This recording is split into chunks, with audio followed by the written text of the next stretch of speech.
Hey guys! Hey guys! So as you know, we just purchased the Solitude, the Grand Design Solitude 310 GK. GK.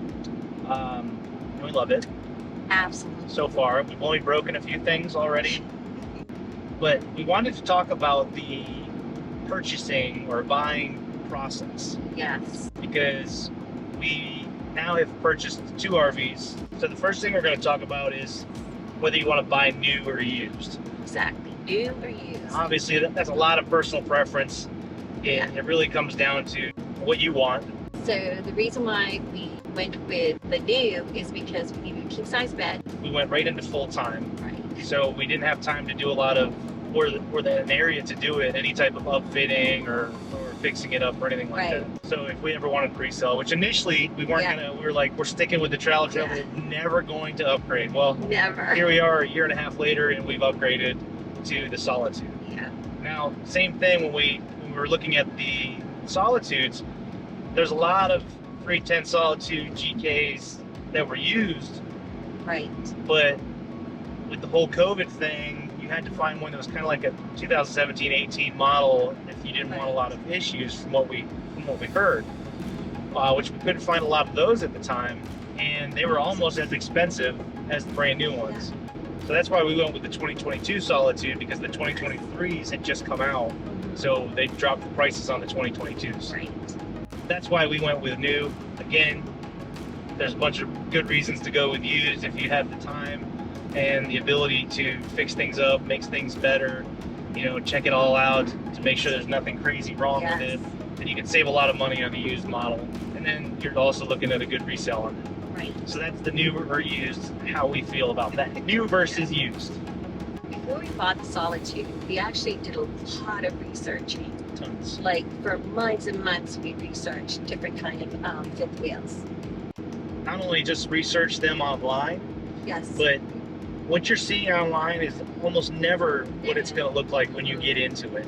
So obviously with us, our first step was we researched to try to figure out the models that we liked. Right. We had it down to maybe 5 or 10, but then we just started going to dealers and just walking through different models that we didn't know anything about, just to kind of see, because you will walk into some models and go, wow, I really like this. So get out there, go to wherever, it doesn't even matter. Maybe you never even thought of getting a Grand Design, or you never thought of getting a Keystone, but go to one of those dealers and walk through all of them just to see if there's things that you like about it that you didn't know. We were really dead set on getting a Riverstone. Jayco. Well, Jayco too. Jayco. First the Riverstone and then the Jayco. North Point. So we had ideas of what we really wanted, but then the more we looked at them, the more we were kind of crossing off things off the list, saying, I don't really like how this goes. So obviously research, then go out and get into these dealers and get into these RVs and look at them. This is just going to help you make your decision on what model you want. And then also, keeping your mind the whole time you're doing that of what your plan is with your travels. Are you a weekender? Do you got kids? Do you want a bunkhouse? Does it have a pull-out couch that can work for your kids?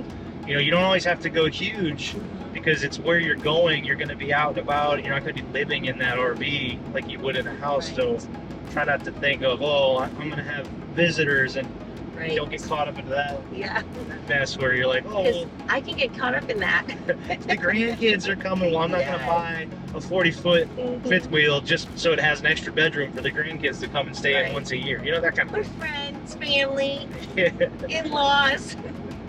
So that would be kind of our second pointer, is to research and then go out and actually get in these RVs and look at them. It's really going to help you kind of lock down to what you want.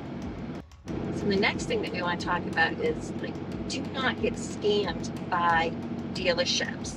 So this point would kind of be, you've researched your RV, you really want to research the dealership that you're going to go get it from.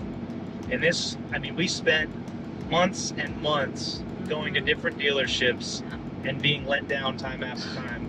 And even if you have a model that you like we went to a couple dealerships because we were looking at the Grand Designs a lot because they're such a good product, but we had fallen in love with a few other models that we really wanted to go check out. But then when we went to those dealerships to look at them, there was so many things wrong, and they had no intention of fixing it. or they said they were going to fix it, we didn't believe them, or they said they couldn't fix it at all, it would have to go back to the shop. I mean, it was just crazy. So that's one thing. So frustrating. We've talked to a lot of people too about the service departments. You almost want to buy, in my opinion, you almost want to purchase an RV with the intent of anything that goes wrong with this, I'm probably going to have to fix. So if you're not the type of person who knows you can fix most things, then you really need to be researching the dealership. And first of all, look at the manufacturer and how good their service or their warranty process is, because a lot of them are very bad. Grand Designs is really good. Really that was one of the decisions that helped us kind of push us towards Grand Design. But then the individual dealers, you also have to look at their service department and kind of reviews on them. And what a lot of people don't know is if you buy from a dealer and then try taking it to a dealer like on another state or something, you're gonna have a hard time getting in there, from what we've heard with a lot of people that we've talked to. On different forums. So research your dealers, and then know when you go into these buying processes that they are going to try and tack on so much stuff to you. And we were so happy with the dealer that we found, which was Campers Unlimited out of Alabama. They had one fee. It was a processing fee of $120. That was it. That was the only fee they had. And we went to several dealerships, big dealerships, that were charging us up to $5,000 in various fees that were a joke. Yeah. And it was crazy. So that's just one thing we wanted to say.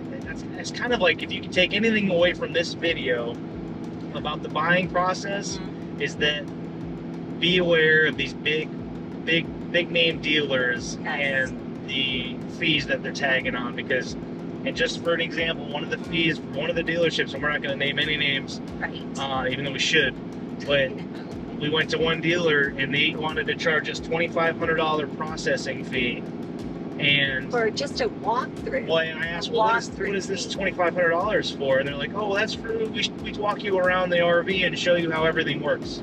Ridiculous. I was like, are you kidding me? Half the time they don't even know how everything works anyway, from our experience. Yeah. But Campers Unlimited in Alabama, they were great. They actually were very knowledgeable, and they only sold Grand Designs, and I don't want to get this wrong, but it was Winnebago's? No. It was the Cedar Creeks, I think. Oh, I can't. The Amish built ones. But those are the only two. And there was also, when we went to go talk to them, there was nothing wrong with the Solitude in the inside. Like, there was nothing that they had to fix. It was clean. It was immaculate. Yes. A lot of the other dealers we went to, if you go into a dealership and it's dirty inside that RV, go somewhere else, because they don't care. They're not going to fix it. They're not going to clean it. So, and you don't know what you're getting. So we've gone into one that literally had like bird poop everywhere. Yeah, it was gross. Couldn't believe it.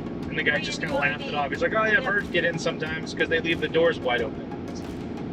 And the other thing is, when we were looking for different Solitudes and different dealerships, Campers Limited, they were so good about one price. They never gave us a price that wasn't what they said before. So, key point about Grand Design specifically is Grand Design sets the bottom line price for all their RVs. So when you go to a dealership and you're trying to talk them down to a price, there's a bottom line price that they can't go past. And we didn't know this until we went to Campers Unlimited, and he was like, well, the lowest Grand Design will let us sell it for was this. And I think it was like 82 something or 86. Right. It was in the 80s. He's like, so that's what we sell it for. We don't haggle, we don't adjust the price. Yeah. Everywhere else we were going, they were starting off at like the high 90s, and we had to spend hours talking them down into what Grand Design said that they would sell it for. There was one place that was over 100,000. Right, it was crazy. It was a horrible experience. We almost gave up on buying the RV because of all the shady dealers that we went to. Yes. Let's talk about the walkthrough. Yeah, so now you've got your RV figured out. You've already started the process of purchasing it. So it's time for you to go there, and they get it all hooked up for you, all the slides out, everything's running, and they let you do the walkthrough. Take your time with the walkthrough. Yes, look at every single thing. How much time did we spend with the Keystone when we did our walkthrough? Like 30 minutes? Yeah. 20 minutes? Mm-hmm. Luckily, there wasn't a lot wrong with the Keystone. There was little things that were wrong with it that we found out when we did the walkthrough. and they didn't fix them even though they said they were going to. Right. But because of our time crunch, we were moving out of our townhome, we had to move into it, so I ended up having to fix it all, which was little stuff anyway. But when we got the Solitude, I think we spent 3 hours doing the walkthrough. I mean, I got in, I opened up the little crawl space. You open up that little door that shows you where your water pump is and your water heater, all your wiring. Like, look at your wiring. How well is all of it put together? You know, did they take time to bind all the wiring together and make it neat? Or is all your ductwork in place? I mean, I've heard stories of people's ductwork like not even attached. You know, and so look at all your piping.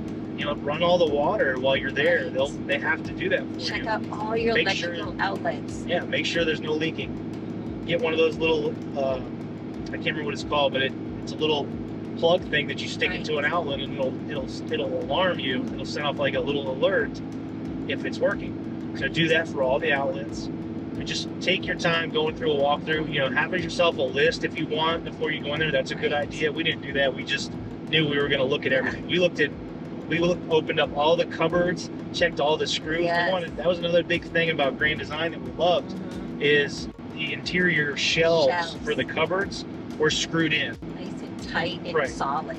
Spend time going through that walkthrough, look at everything, get into the drawers, everything.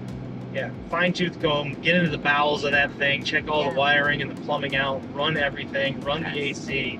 Don't take for granted that anything works. Pretty much go into it thinking that something's going to be broken and you're going to find it, and you're going to feel a lot better about the purchase for one, and you're going to be in a lot better place once you take it off that lot.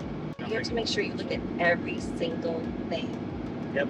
From all the your roof fittings, to the floor to the walls. Get up on the roof. Yes. Make sure everything's sealed and just done correctly. I mean, make sure all your slides are caulked on the inside. We've heard stories about people who bought it and their slides were never caulked, so they had leaking right from the get-go. And there's all kinds of stuff.